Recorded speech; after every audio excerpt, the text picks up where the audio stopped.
Squishies, welcome back to another vlog. This is Ka-Blam, episode 2, It's Flavorific, and 3, Tomorrow's Comics Today, something like that. This was a commission vlog for S.A. Hirschman. So, this was a fun couple episodes, as Ka-Blam has been turning out to be. It's a fun little show. The main issue, really, is that it's hard to come up with things to talk about with it. But I think for this one I do have something for this pair of episodes. Namely, I'm starting to get a sense of why I like some segments more than others. And it has to do with personality. The hosts, June and... I'm blanking on his name, which doesn't bode well for my thesis, but nonetheless, pressing on.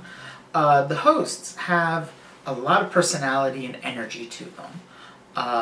That makes them fun to watch and more memorable as they go about their silly antics. By contrast, Sniz and Fondue, who had 2 segments, one in each episode, they're not. They don't have much personality. Honestly, I could not tell you I couldn't tell you anything about either of them. I can't even tell you what their relation to each other is. Are they parent and child? Or siblings? Or roommates? Or... I don't know. And because I don't know who they are, I need something else to grab me to enjoy their segments, and they don't give me anything. They're bog standard cartoon hijinks that just feel low-key. And that just doesn't do it for me. I don't know.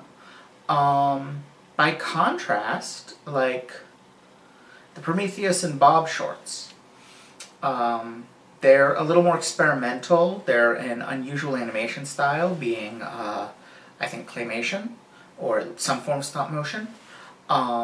They're without any dialogue. They're, imaginative, and they've got 3 very clearly depicted characters, The alien, Prometheus, is...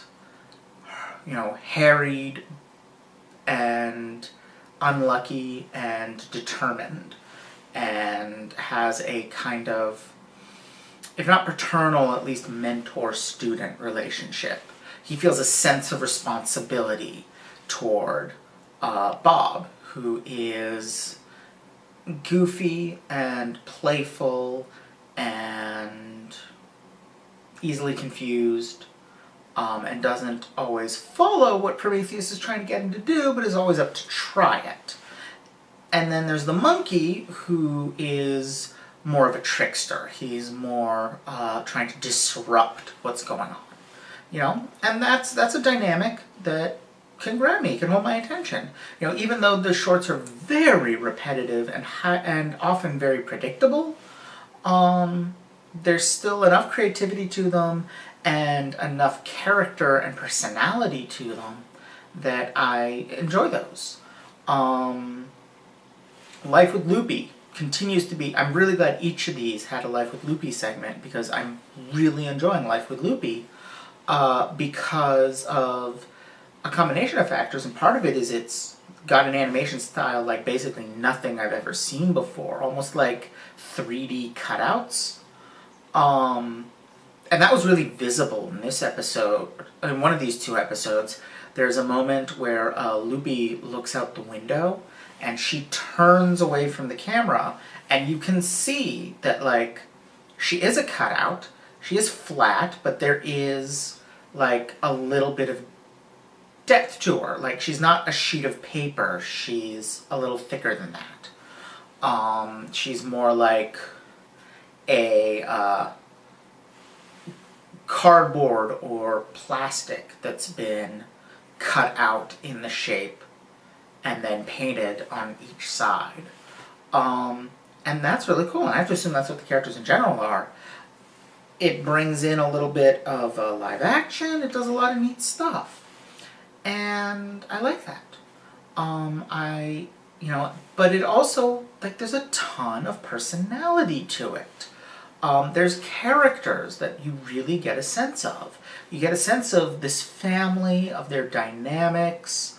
You get a really strong sense of the kind of person that Loopy is, and her brother's narration gives you a sense of what he's like too, you know? He's a little bit detached, a little bit bemused, but he also, like, isn't as above it all as he tries to claim to be. And if you take the read on it that these are stories he's making up, which is plausible, then he's also highly imaginative and quite funny in a deadpan sort of way.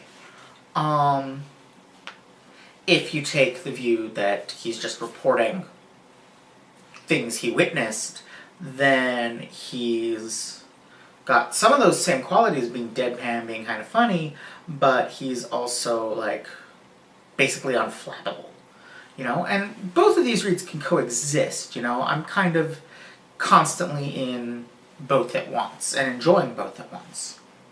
Life with Loopy is easily the best segment this show has. And then, kind of rounding out the show is the InBetween.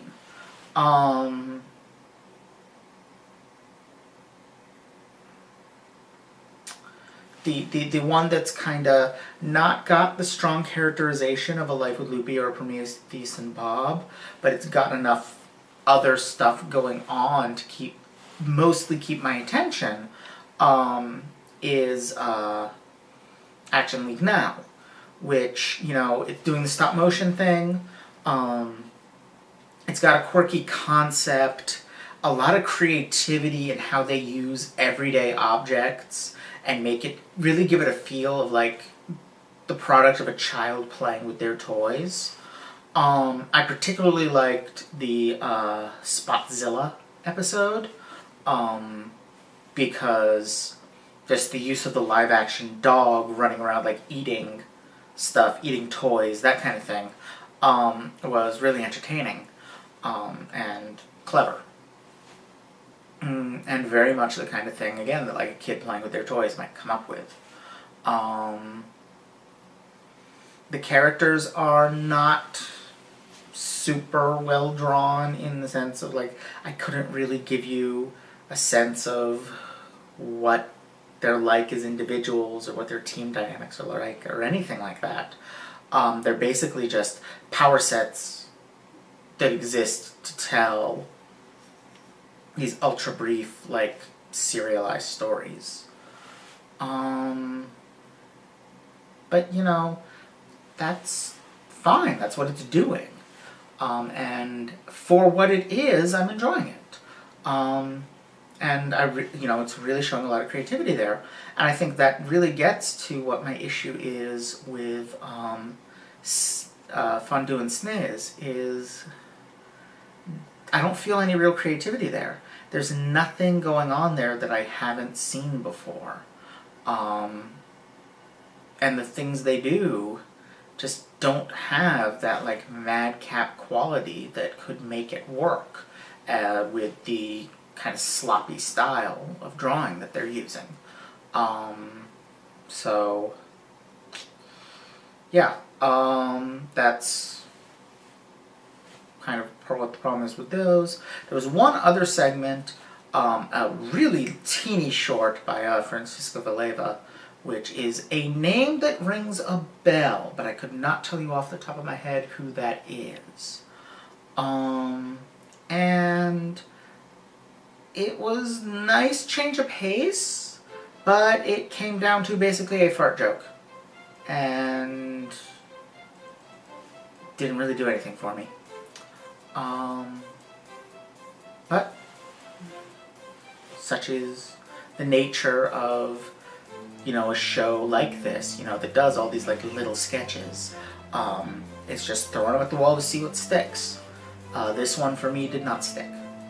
But visually it was fine. It was cute. But just, you know, it was so short that it was literally just the one joke, and that joke fell flat for me. Alright, I think that's about it.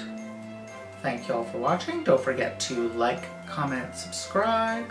Check out my Patreon for early access to vlogs, gaming videos, essays, and more. And I will see you all next time. Bye!